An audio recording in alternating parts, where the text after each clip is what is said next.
Ladies and gentlemen, RosterWatch Nation, welcome back to the epic RosterWatch Podcast, brought to you by RosterWatch.com. I'm Alex Dunlap here, of course, with the Trashman for the Week 8 Waiver Wire edition of the podcast. We'll also be answering any questions that you guys might have as far as who to drop this week for any of the hot waiver pickups or any trade questions, anything you got, put them in the chat. We'll be happy to answer throughout the course of the show. Of course, just here at the top, a quick reminder that we are asking for your reviews on Apple Podcasts. So thanks to you guys who have given us reviews. If you can continue to do so, that would be very, very, very helpful. We've been happy to bring you this content for free here on YouTube and on the podcast feed. This, the Tradecast, everything else. All we ask is that you give us a review at Apple Podcasts. It's what our marketing people keep asking. We got Ronald Martinez in the chat saying, "What's up?" Ronald Martinez, thank you so much for the great swag. Trashman, did you receive your goodies from Ronald Martinez? No. My wife has already stolen half of mine, so I would offer you some of mine, but it's just like I can't even get my hands on half this stuff. She always keeps the hats. So he says to send. I already sent you his address. Look in your DMs, Ronald. We got Minion into the chat. Minion, how are you, brother? Happy Tuesday to you, my friend. Trashman, what do you think? Overall view on the waiver slate this week? To me, it feels like another one of these weeks when we're looking at it from a macro perspective.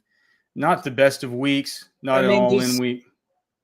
Like guys who, kind of took a backseat in week 7 seem to, be back on the scene in week 8, some of them at least, due to some injuries and some trades. So I think it's a week where you can revisit some old names. Yeah, but there's some new names, right? I guess Gus Edwards, old name, same as the new name. I don't know, but Gus, I feel like it feels like he's the consensus top pickup this week, and to me, it makes sense why. Let me just pull up the Ravens just so I can look at the snap counts and see how much Kenyon Drake did. So Kenyon Drake was in on 27% of snaps here on the snap counts, targets, and touches tool. Gus Edwards only played 36% of snaps, but did get the 1 target, 16 touches, 66 yards. Like he was playing in mud this week, though. Isn't that weird how that can just happen with these guys? I guess when you're 32 and you have a big week. Yeah, no, man. It's the next one. It was like he completely fooled us, man. It's Kenyon. It's the. Well, no, I think it's just like he just had one good week in him, and he's gonna have to take a week off. It's the Kenyon Drake gaslighting of America. We've been gaslit. It's what happens when you get into your 30s? You have a good week, have a good workout, then maybe you got to take the next one a little bit easier. Wait till you tip into your young 40s. I tell Kenyon Drake. I'm worried now as somebody just tipped into his 40s. I'm worried now about just going to the gym. I see these guys at the peak of their powers, right? At the absolute peak of their physical powers, playing football like DK Metcalf or JC Jackson, right? This last week, just running down a football field, and their knee just go it's a non-contact injury. It's like, what the hell am I doing? Thinking I can go down to the field downstairs and go run sprints. I'm going to tear an ACL or something. Those guys are built like finely tuned machines. So, one little thing is awry and the whole machine goes out of whack. Whereas us, you can have a few things go wrong. Well, actually, I took my, I did one of these genetic things. Well, I did it a long time ago, but you get updates and selling off your DNA to all the big tech companies. What am I going to use it for? It's my history, my family history. It says you're elite athlete, makeup, and I was just sat there wondering what went wrong. Well, you're the one who always says that you could tackle Adrian Peterson 1 out of 10 times if you guys were running down a chute together. I do think that if I had gone that route, I could have maybe done something. Minion Hunter. Well, I did attempt to go that route and I didn't do a damn thing. So Minion Hunter says Gus will get used Thursday, then New Orleans, and then has a bye week. So coming up this week, Gus Edwards, it is at Tampa Bay. So not a great matchup versus the run. But then again, Jesus, you saw what Deontay Foreman, and that's another thing. Deontay Foreman, Chuba Hubbard, two other guys right here at the very top. You saw what those guys were able to do. That's usually a tough run defense. So you got to think that they're probably going to bounce back, Tampa Bay. And then New Orleans. We know that New Orleans has always generally been tough against the run. But as of this week, they're showing up as a borderline top 12 matchup. I think that's because they're facing Las Vegas, and that game has a 49.5 point total, one of the higher totals on the board. The matchup tool brings in those team totals. I am curious why you like Edwards more than Foreman in this situation. Just because I don't think that J.K. Dobbins, well, for one, I like the player that's on the better football team, right? Better football Panthers team. Panthers just beat Tampa Bay. Come on. That thing is that's a dead cat bounce from Steve Wilkes. You know how these teams play. No, I get that, but then who's coming to take Foreman's spot? Well, Chuba Hubbard played, Chuba Hubbard was playing pretty well before he got hurt. I mean, but there's nobody coming. I mean, J.K. Trashman, they're both in the same tier. They're both in the same tier. There's no J.K. Dobbins coming back for probably another 5 weeks. Yeah, in Carolina. Well, right, but there is a Chuba Hubbard that already exists. That's probably not going to miss too much time. But there's already Kenyon Drake who exists in Baltimore. There's already Justice Hill who exists in Baltimore. Yeah, dude, but he's a Gus bus, and he scores touchdowns, and he looked good. He looked spry. Like, you didn't think he looked good last week? I mean, Deontay Foreman's no slouch. I mean, he's a good running back. I understand. You're telling me about it, like Deontay's good. That's why I'm curious. I know Deontay's good. He's playing on a crap football team that's going to be starting literally. He's going to get a ton of touches every week. Who knows? Chuba Hubbard is still there. We don't know the extent of Chuba's injury, and Chuba Hubbard was getting most of the work early on. They were using those guys as thunder and lightning stuff. It's going to be 50-50 split. It's going to be hard to know what the game script's going to be like any single week. To me, give me it feels like a toss-up. Certainly, Deontay's the better football player, but when everything feels like a toss-up, to me, it's like I side with the guy who's on the better football team. So I think those two guys, I stuck them in the exact same fab tier as one another. I think it's fine for you to have one of them prioritized over the other if you have a strong feeling. Me, I'm a huge Deontay Foreman fan. I was just curious as to what the distinction was for you. It just came down to the better football team. The better football team. So look, we have another 5 weeks before Dobbins comes back. Week 8, 9, 10. We're talking week 12 or 13 before we even have to deal with that stuff. It could be 4 weeks. So let's see. We're Super C and B challenger. Shut Troy Wade, Mike Evans, and Jerry Jeudy for Derrick Henry PPR. I have good wide receiver depth. Yes. Trashman, do you agree? I do agree. Yep. Then I think now's the time to trade away Jeudy after, you say, like, dude, look at the big game he had with Brett Rippon. I mean, imagine what he's going to do. Right. Looks like Jeudy might get traded anyways in real Let's see. Lost Brees, DK, and Njoku, 14-team league with 8-man bench. Could use some deep RB stashes. Zeke is now my number one with Edmonds completely phased out. Well, Edmonds is just droppable at this point. We were saying that last week. Deep stashes. I mean, look, you could with the Jacksonville stuff. I think that it would make plenty of sense, given Travis Etienne's injury history, to go and pick up JaMychal Hasty or Snoop Connor this week. One of those guys is going to end up working in. I don't think they're going to just give Travis Etienne 95% of snaps right off the bat. You could go, if you need immediate help. Jerick McKinnon. Yeah, I think that he'll probably be rostered in that kind of league. What about? I would say Kyron Williams, but if you need immediate help, that's not going to work because they have Sean McVay. Maybe Jalen Warren if he's available. About him, yeah. Do you think he'll be available in a 14-teamer? I'm not sure if he'd be available. Yeah. I mean, I think I look at the Jacksonville guys. Maybe Isaiah Spiller. That would be a great one. I would also see if Damian Williams was dropped in your league and nobody's picked him back up. He'll be eligible to return from IR pretty soon. Did you already say Kyron Williams? Yeah. Well, Kyron Williams, the only thing is that McVay said that he says that they haven't turned on the 21-day window for him to return yet. And he says that he doesn't necessarily see that as being anything imminent. So we're like a week away from being 3 weeks away with Kyron Williams. It's almost like you know what I mean? It's like you're stashing him. That's a stash for late season, and who knows what's going to be going on with the Rams by then. So yeah, I mean, it's tough, man. It's tough out there in these streets. Trashman had an interesting addition to this. One guy that will be available in a 14-team league will be Marlon Mack, who got picked off of the San Francisco 49ers practice squad. The 49ers don't need him anymore. You know, now that they got Elijah Mitchell coming back, most importantly, they got CMC. They got Jeff Wilson, who they like. They were mixing in Tyrion Davis-Price this last week. So he was able to get picked off from the 49ers practice squad to the Denver Broncos. Here's the thing. Latavius Murray sucks. And Mike Boone's hurt. And Melvin Gordon, they hate. So, like, I actually thought that was a sharp with all the complaints I had to Trashman today about the waiver wire cheat sheet. I'm like, damn, Trashman, that's a great idea to put Marlon Mack here at the very bottom.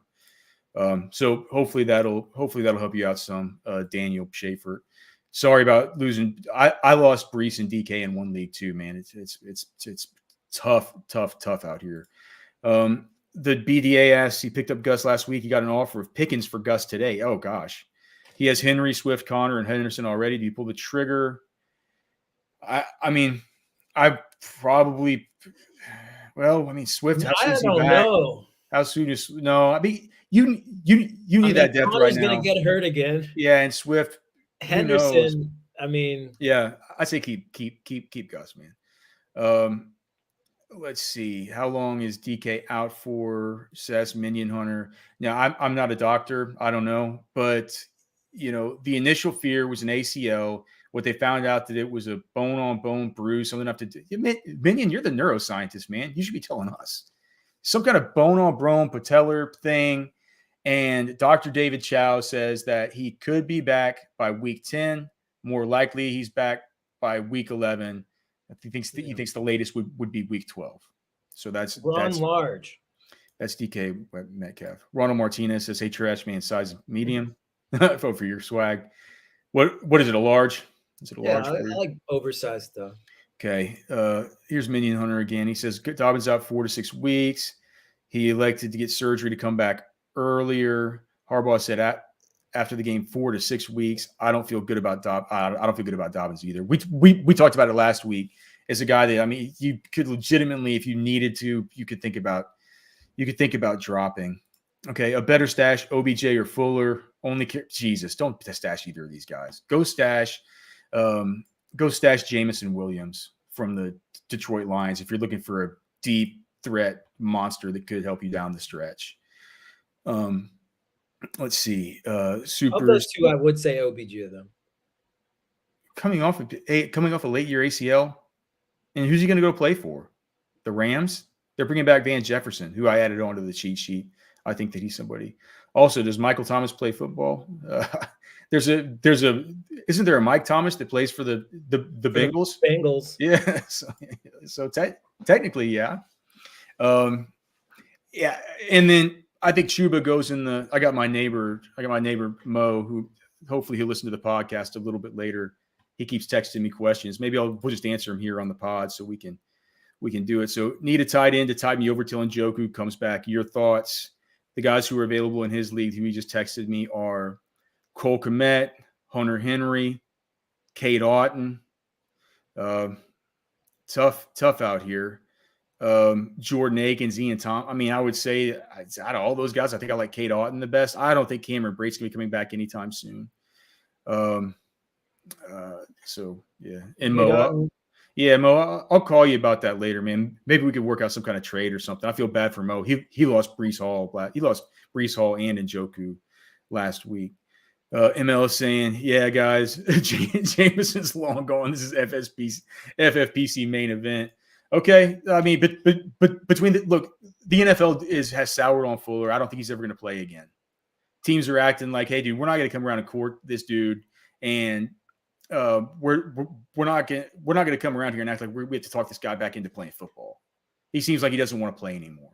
So clearly OBJ wants to play. So I would say OBJ would be the better stash than him. Is there any other like late season kind of, I mean, FFPC main event? I mean, what about What about in Dallas? What about James Tolbert? Washington? Maybe. Oh, when is he due back?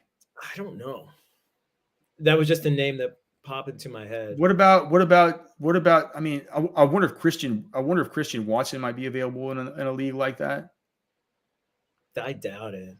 Well, I mean, Christian Watson hasn't done a damn thing. How long are people going to hold on to this guy? I mean, but he's appeared enough to be on someone's radar, or or have somebody add him in a deep league. Yeah. Okay. Fair enough. Trying to think I mean, it's just off the top of my head. It's just kind of hard to. I mean, I guess the exact question. I guess I would go OBJ. Julio Jones, maybe. If it's like if Christian Watson is I would rather pick up Rashad Perriman if I'm taking that kind of player. Who do you like better, CeeDee Lamb or Keenan Allen rest of season? I like CeeDee Lamb better rest of season. Okay. Any of the rest of the stuff we'll talk about here at running back Trashman before we move on to some of these wide receivers? No, I think we've. Okay, so let's move on to wide receivers then, and I'll get the tool pulled up, which I probably should have had it before. Let me actually look at running back, make sure there's nobody we didn't talk about. I mean, I noticed that Alexander Madison's now available in 44% of leagues. People have been dropping him. If he's out there and you're not in desperate need right now, pick up Alexander Madison. Okay. One quick question here from Benvolio. He's saying Tyreek and Montgomery for JT and Amari Cooper. Who wins? JT and Amari Cooper. Minion Hunter says, here's a tough question. Is AJ Dillon a drop? I will write him down. Is Chase Claypool a drop? I will write him down. We will go over those with Trashman whenever we get to the very end of the show when we talk about the possible drops. Thank you for the suggestions, Minion Hunter. All right, wide receivers. We've talked about him earlier. I think here at the very top, and I don't know. I mean, Pickens is probably not available in your league, but if he is, I think I like him better than Wan'Dale Robinson. But it's just like I talked about on the Sirius show. It's like I wrote up in the Matthew Berry Fantasy Life newsletter this weekend. Wan'Dale was set to see his routes explode. It's what happened. He's the Giants' best receiver. He's the Giants' second best skill player. He will be even when everybody is completely healthy. And Daniel Jones is actually looking kind of good. And this is a team with only one loss. I mean, Wan'Dale needs to be owned. He really needs to be owned. And the ADOT's going to be low, and he's going to give you a bunch of these kind of little Hunter Renfrow games. But the difference between a Hunter Renfrow and a Wan'Dale Robinson is what Wan'Dale can do with the ball in his hands. I know he looks small. Take it to the house. I know he looks small. I know he looks brittle. And I know he doesn't really look that long speed fast because he's not. His legs are so short, right? But he's quick as a hiccup, and he can break into free space. And we've just seen these guys whenever they can break into free space like that with that kind of lateral agility, they can create enough space to where they can make big long runs. It isn't a down speed burner kind of thing. He's not going to blow by guys like Tyreek Hill or one of these dudes, right? Even Rondale Moore. He doesn't have Rondale Moore's speed, but he's so fast. He's so good with the ball in his hands. So we're going to want to get Wan'Dale Robinson. I mean, I think with Pickens and Robinson, both of those guys, you can look at in the same sort of free agent budget acquisition range. We have Gallup up in that same kind of area, even though, God, trash me. I played him in Showdown. This guy, I mean, did he even have a target? I think he had two. He had as many targets too. He had as many targets as Peyton Hendershot. Yeah, there was and 2 less catches. A weird game for him. I think it's just an aberration, really.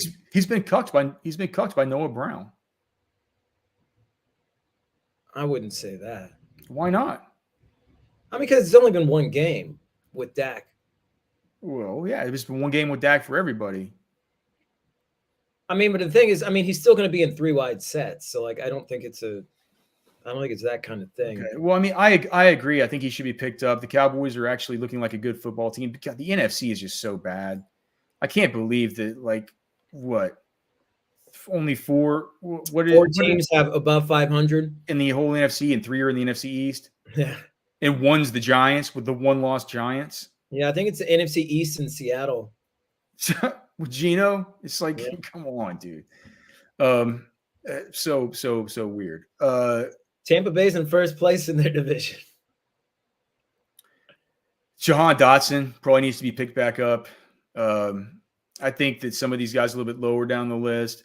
I mean, you could talk about any of these guys that you find interesting. I'm not going out of my way to Harris try and Campbell, man.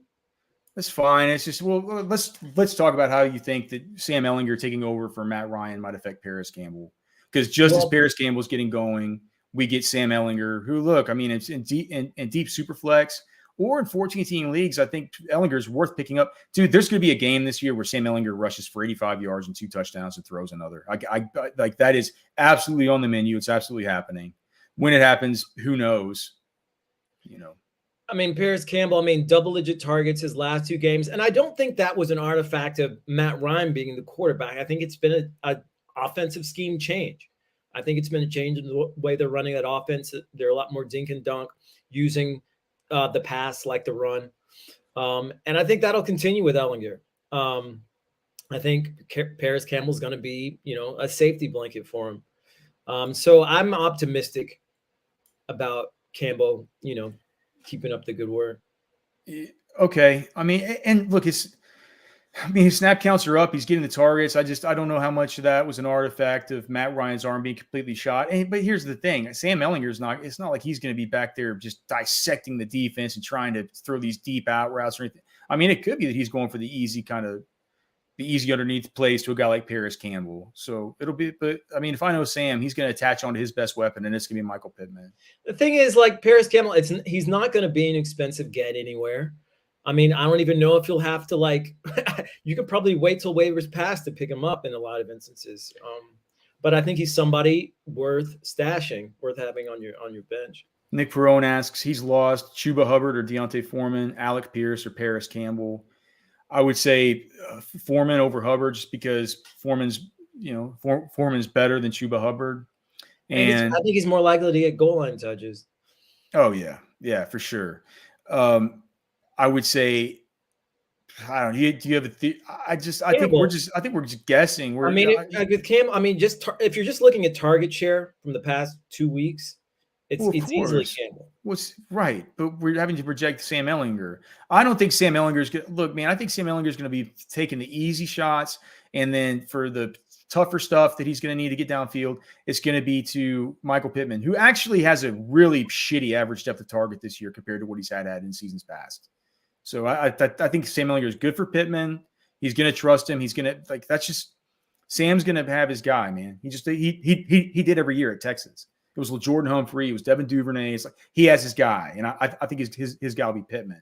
So, and I don't necessarily think that's going to be good for Campbell, but I do think that his just general style of play is going to elevate Campbell, maybe not to where Matt Ryan had him these last couple of weeks, but at least above where he was that just basement baseline that he was at to start the season, where he was completely unplayable, if that makes sense.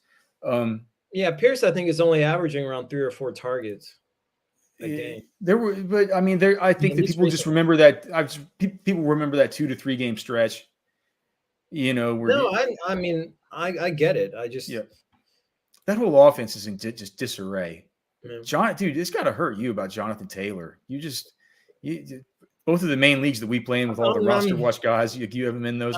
I'm hanging on for dear life, and just in one of them. But yeah, it's tough, man. I mean, it's tough. There are a lot of good teams that are just struggling for just various reasons. And for mine, I had one who's just getting off the mat.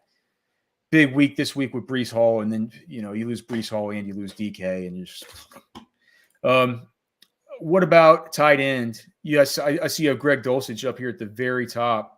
So you're fully bought in now. If he can do it with Brett Rippon, he can do it with anybody, I guess. He came in and he's just like, situation where it's just like, young quarterback's going to need a safety valve. And I feel like Dulcich can be that for him. Yeah. But he also has the ability to stretch the field. Yeah. But who knows how long Brett Rippon's going to be in there. Yeah. Even so. Even when Russell's in there. He's Denver's best tight end. Oh God! Well, dude, Alberto's been a healthy scratch these last couple of weeks. Yeah, I'm glad I never bought into Alberto. People were people were completely bought into Alberto. I don't know. It might be like a David Njoku situation where, I don't know, maybe he's just not ready yet. A David Njoku situation where he'll be good for half a season somewhere and then go get hurt. Or just disappear, you know. Okay. So we have question here: Flex Hopkins or ETN this week? We don't know. Sorry. We'll be able to answer that question a whole lot better on Thursday. So if you come to the site, just come to the site, look at Trashman's Flex rankings, ask us in the comments section, look at our rankings. This isn't we haven't done our expected points model. We haven't even put in rankings yet. So some of these teams, I'm still familiarizing myself with who's playing who. So let's just see. Just for the sake of it, Jacksonville's playing Denver at home. Is this true? Jacksonville's 3-point favorites, a 39.5 point over under in that one. And then who else did he ask about? Hopkins. That's going to be tough. So Hopkins is playing at Minnesota, 49 point total. I mean, if it's PPR, I would say Hopkins based off of that. Yeah, for sure. Let's see. Ronald Martinez says, "Who do you think, guys? Tyler Boyd, us balling. Hey, Mike Williams out for a while.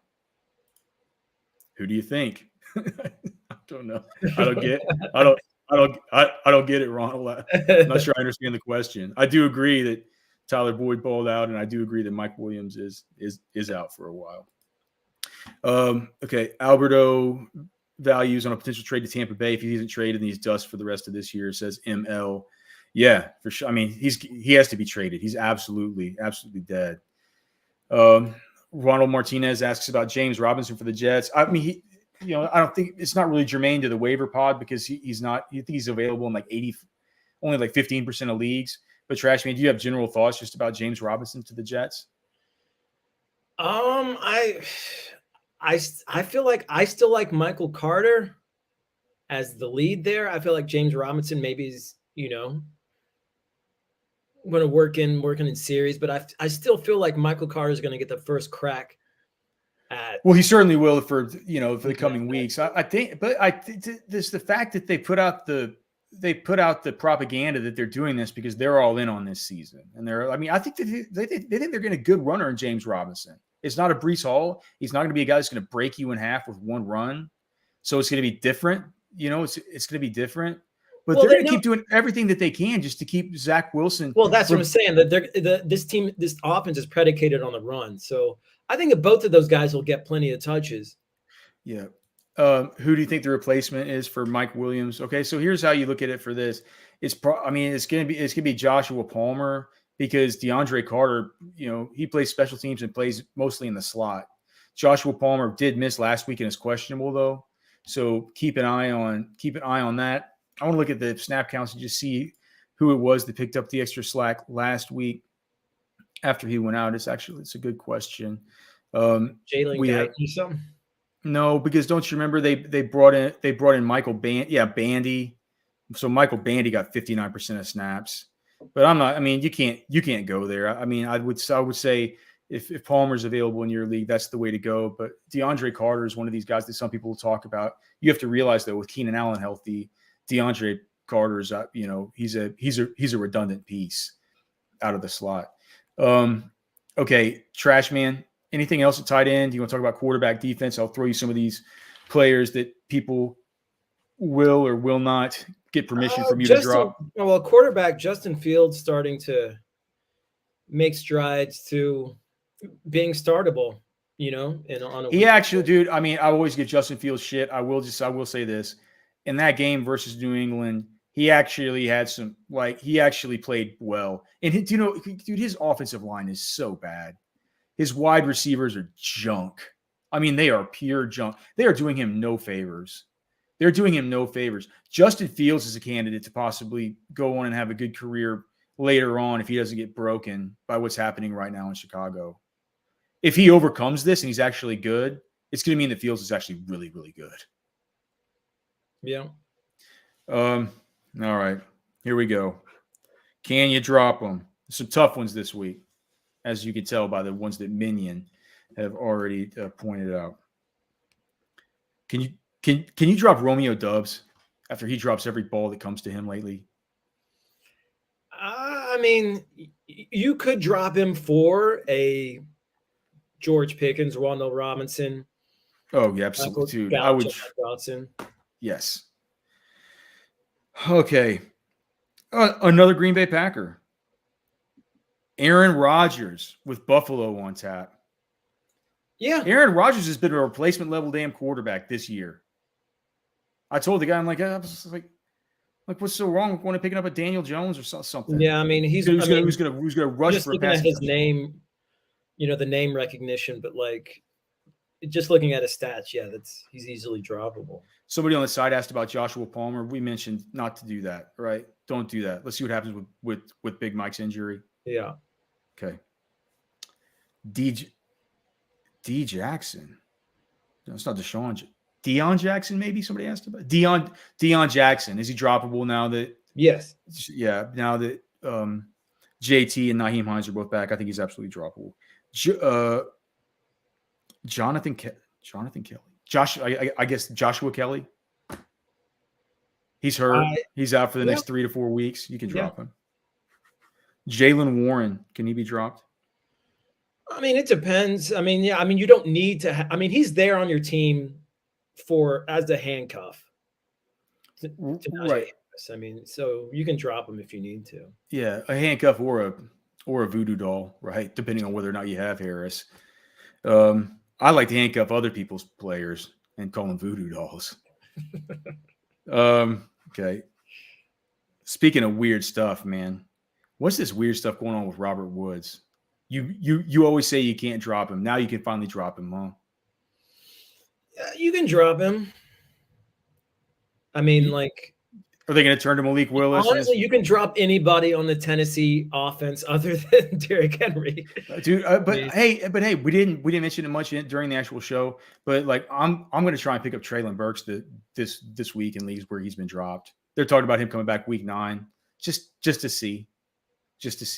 Maybe in that FFPC league that dude ML was in, maybe somebody dropped Treylon. I doubt it, but I mean that'd be an awesome deep perspective flyer to pick up. Okay, Minion Hunter asked about Chase Claypool.